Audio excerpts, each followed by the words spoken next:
Good evening, everybody. Damon Gonzalez from Latin Box Sports. We're live in the studios this evening. We have a special guest coming on with us, a very dear friend of mine. I'm so delighted to talk to him and, have him come on the show to speak to everybody. We just got some fantastic news in the boxing world about him. Without further ado, ladies and gentlemen, let's introduce the one and only Jim Lampley. Good evening, Jim. How you doing, my friend? I'm great, Damon. Nice to see you. How are you? It's a pleasure. Nice to see you, my friend. Hey, listen, I'll tell you what, bravo. It's your story. Everything about what you have accomplished in broadcasting. It's definitely a great book that I want to buy. Or a podcast that you might want to listen to. Really? Because, I've come to the conclusion in the last couple of years, after years of thinking that I might write a book, but not having done so. The podcast is the greatest storytelling invention since the memoir or the novel. It's an amazing, economical, sort of streamlined, very personal way of telling stories. So I'm in the process of creating a podcast project, which will have some of the stories that you might have heard at lunch with me or something like that. And really looking forward to exactly that kind of storytelling, which I think is going to work better for me and my schedule than trying to write that book that I've never written up to this point. Now, Jim, of course, for many years being around you ringside, and we'll definitely get into that and what have you, just in sports in general, I look at you, you're a Jedi. You're a person that worked with everyone. You've worked with Al Michaels. You've worked with Brian Gumbel. You've worked with, so many great people that represent sports today. When you look back at your years in your career, how humbling is it for you with the feather in the hat? How humbling is it when you identify and see all that you've accomplished? Damon, I worked with all the people you mentioned, but even long before that, I worked with Howard Cosell. I worked with Jim McKay. I worked with Keith Jackson, and all of them shoulder to shoulder to shoulder. So it's extremely humbling. I think we all have unique experiences. Everybody has a story to tell that's his story and his alone. But when you consider that I was a 25-year-old college graduate student who had struggled to get through undergraduate school and made a lot of mistakes and really risked a lot in a lot of ways, and wound up with the opportunity to do what no one up to then had really had a chance to do, which was to go be a generalist sportscaster in the world of network television sports. It was incredible. I mean, how could that possibly have happened to me? But it did. And the accidents and twists of fate along the way, the executive at ABC who first assigned me to boxing was trying to get rid of me. And he was 100% sure that I would be allergic to the sport and the sport would be allergic to me. Wow. And he was a guy who had become president of ABC Sports when Roone Arledge left to occupy his time completely with news in the middle 80s, and he arrived at ABC Sports just wanting to get rid of me. So he assigned me to boxing, and the network had just signed an initial contract with a 19-year-old heavyweight from upstate New York named Myke Tyson.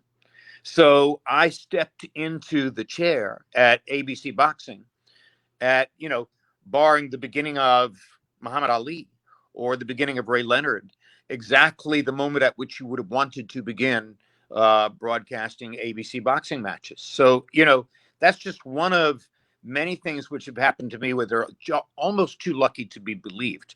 But the boxing one is particularly interesting because the guy who wanted to get rid of me is the reason that I'm now a member of the International Boxing Hall of Fame. And Absolutely. It goes to show you how ironic outcomes in this business can be. Now, I'll tell you, we just got some amazing news, and it hit the boxing world like a tsunami. when everybody heard the news that you are coming back to boxing with Triller Fight Club. Congratulations. Thank you. And please, Jim, give us your thoughts on how this came about, and of course you and your family in the decision that you made to continue to do what you love. Well, I've waited for a long time, and I've been following the fights. You know, it's been I'm humbled by this. It's been 2.5 years since I've called a fight. Yeah. So when I put on the microphone at ringside for Teófimo López against George Kambosos, I am going to be, in some respects, a beginner, but I also feel like I'm going to fall right back into it. It's going to be as much a mission as it's always been to understand the fighters, understand their unique, enclosed psychological experiences, understand how they relate to the world, and try to see through all that toward what happens in the competition. Because one of the things I've always said about boxing is, generally speaking, and particularly in bigger, more important fights, the bigger, better all-around human being is going to win. You have to have every quality to be the best you can be in boxing, from intelligence to physical balance to strength to skill, et cetera, et cetera. It goes on and on and on. And the more of that armor that you bring into the room the day before the fight, the more likely you are to win it.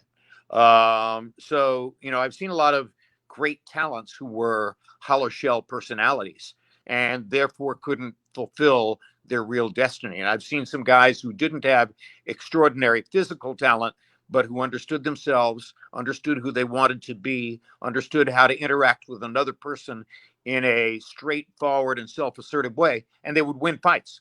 And so it's an all human being kind of a pursuit. And that's the thing I love most about it. And I am very eager to come back, particularly for this event, because, when I looked at the pros and cons of taking this particular gig, the first thing that struck me is, this guy's the Ring Magazine Fighter of the Year. This is the guy who did the biggest thing in the sport last year. And oh, by the way, I was pretty vocal and instrumental in building Vasily Lomachenko toward the image that he ultimately occupied, along with Roy Jones, along with a variety of others, who saw him as a cosmic talent and still do.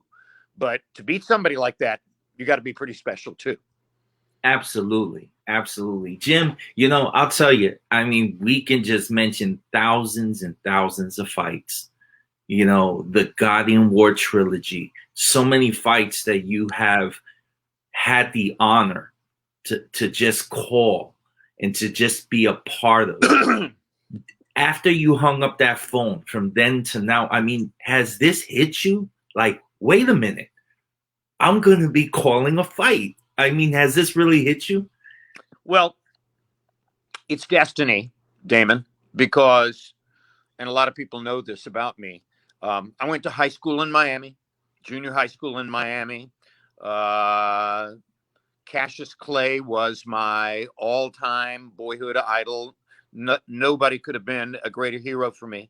So the very first live prize fight I ever attended was Cassius Clay versus Sonny Liston, February 25, 1964 in Miami Beach. I saved car washing and lawn mowing money for months to get the opportunity to go see that fight.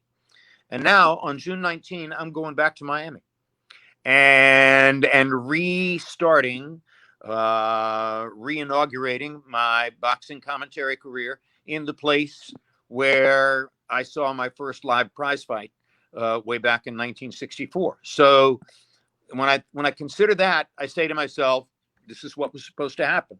And this is the way it was supposed to be. And on we go in my lifelong love affair with boxing. Now, definitely now, the game in so many ways, of course, is in a different chapter. There are new champions. There are new looks. There are new things happening. Is there any fighters, of course, besides the fight you're calling on the 19th, is there any fighters now that you are kind of looking at and saying, hey, you know what? That's the fighter. This is a guy that's really doing the things he needs to do as a champion. You know, I have you lost my audio? I seem to Oh, have you're lost back. your audio. You're here. But yeah, I got an incoming call, and I don't. At any rate, I think I know your question, and obviously, I'm following Canelo Alvarez's career with tremendous interest. I think Canelo's doing something potentially very historic in the sport, and his level of mastery, the way he finds exactly the right vulnerability to attack in all of his opponents is amazing. I think it's part and parcel of that. You can see it that his trainer, Eddie Reynoso, is also putting together an extremely meaningful dossier that doesn't just extend to Canelo, but to all the other fighters that he's now working with and markedly improving. You can see it. Obviously, like everybody, I want to see what happens in the heavyweight division. Is Fury going to fight Wilder again first, or is he going to manage to set up his Joshua fight for astronomical, almost indescribable sums of money? Yeah. And what's the destiny of this guy? You know, a long time ago, I was at a dinner with my then closest male friend, gone now, but Emmanuel Stewart was the closest adult male friend I've ever had, and I think about him every day. And I had heard that he was working with Tyson Fury, and I sat at dinner. I said, Emmanuel, why are you interested in Tyson Fury? And he said, Jim, he's going to be the heavyweight champion of the world, and there isn't the slightest doubt about it. And he has a chance to be a historic, unbeaten heavyweight champion. And I said, how can you possibly think that? He's clumsy, he's an oaf, et cetera, et cetera. He said, Jim, he's nearly 7 feet tall. His arms are even longer than that profile would suggest. He has great feet, real balance, hand skills, understands what fighting is. He will be impossible to beat. And that was, way back when a lot of people really hadn't heard of Tyson Fury. So to see where all that winds up, and now that he has shown that he can beat Wilder backing up, or he can beat Wilder going forward, whichever way he wants to choose, that's what fight you're going to see. That's impressive. Could he do that against Joshua too? If so, you've got a historic heavyweight champion. Absolutely. And what are your thoughts of Lomachenko coming back in a couple of weeks? Damon, I've lost you. I can't hear you. What are your thoughts on Lomachenko? I don't know. Hold on a second. No. You there, Jim? Off. Now my microphone. How about now? You there? I'm not hearing anything from your end. So I'm going to have to beg off. I apologize. If you need me, call me back. Otherwise, let's do it again sometime. Okay? Okay. Sounds good, Jim. Thank you. Thank you. Thank you guys for joining us on the Slip Punches show. We were very delighted to have Jim Lampley on for a few minutes with us, and we'll definitely have him back on the show. We're looking forward in seeing him, on the Teófimo López Kambosos fight card, calling the fight. It's going to be very exciting and humbling. It's going to bring tears to my eyes hearing Jim. And, it's an honor having him back in the sport, like I said, and I'm looking forward to it, and I know everybody else is too as well. Thank you very much for joining us this evening on the Slip Punches show, and we hope to have you back soon. Take care.